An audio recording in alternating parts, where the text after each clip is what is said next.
guys, this is Joyce from Enjoy Scrappin' 2. Thank you so much for joining me today, and I'll be making a card using this brand new stamp set from Gerda Steiner Designs. It's called Hippo in Disguise. It's super cute.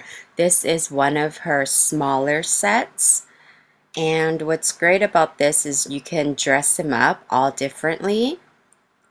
So the accessories are on the at the top, so you can go ahead and create whatever character that you would like with this hippo. Here I'm just showing you some samples of what I kind of stamped out. So this is the Vampire Hippo, super cute. And then of course at the top that is Super Hippo, like a superhero. That's why I put like a H there for hippo. So this right here is colored on craft cardstock using my Prismacolor pencils. And here I watercolored him. So I just wanted to share with you some different ways that you can color him and dress him, I guess. So the one on the right that I showed in the beginning is with Spectrum Noir markers. So now I'm going to go ahead and stamp our image for today. And the cardstock that I'm using is from PaperTemptress. This is the Cryogen White. I've used this cardstock before. This is a Copic blending cardstock, and it blends really well. And it has a slight shimmer to it too. So I thought I stamped out the hippo too close to the right, so I just went ahead and flipped it over and then stamped it again. So this video is slightly a little bit longer than my normal, I guess, but I did cut out a lot because I couldn't make up my mind of what I wanted or how I wanted this card to look. So I'm bringing it a little bit more closer to me so that I could see the lines. So this part right here is separate so that you can space it out however wide you want. So there is the vampire, the collar, and then also has this little fang, so you can put that. So now I'm going to start the coloring, and I'll be using my Copic markers today, and I'll be using some warm grays to color the hippo. I'm using a W5, W3, and a W1. I like to start with my darkest and move on to my medium and light, and then I go back with my darkest and keep going back and forth to achieve the color or the look that I like. So I like to kind of start out a little bit lighter, and then I go back in to put in more shadows so that it gives more depth.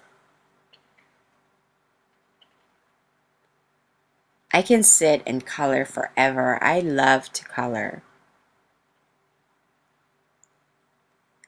So here I'm just adding a little bit more of the W5.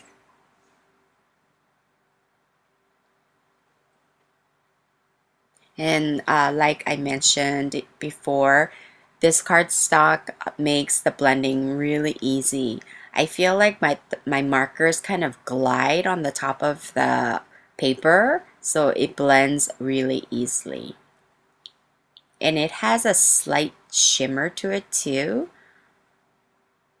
which is pretty. So now I'm working on his body the same way, W5 here, and I'm putting where I want my darkest shadows to be, and I want it a little bit darker under his arm and inside of his legs, and I'm going to define that line for his belly, so it kind of makes him look like he's rounder.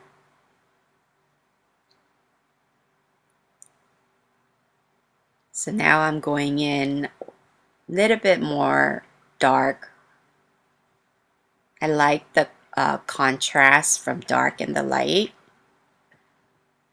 and this is just the way I prefer to color. So you can color however way you're comfortable with. So for his cape, I'm going to use the C markers. I'm using a C9, C7, and a C5. And I'm also going to add a little bit of the 100, which is black. So I went in with my darkest first, again, the same way, because I want this cape to be black, but I don't want to color it black. So here I'm adding more shadows, like the cape that's behind him on the side.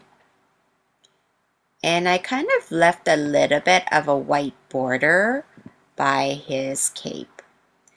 My camera died, so the coloring of the top portion didn't show up. I'm going to be using this purple cardstock, also from PaperTemptress. And here I have a Nina 110 pound. And this purple this cardstock has really textured. It's very textured. And I'll put all the links to the cardstocks that I used in the descriptions below. So here I have the purple, and see, this is where I'm going to go back and forth because I couldn't make up my mind. Here I have a 2.5-inch circle. Originally, I wanted to put the circle on the side, so I punched one out, and I was gonna leave it like that and then put the hippo on the top.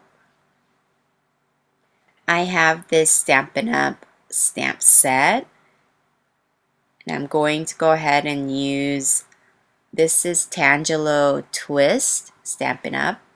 And stamp out this Halloween bash. It's a ticket. I know I have the ticket punch somewhere, but I couldn't find it. Here I'm doubling up.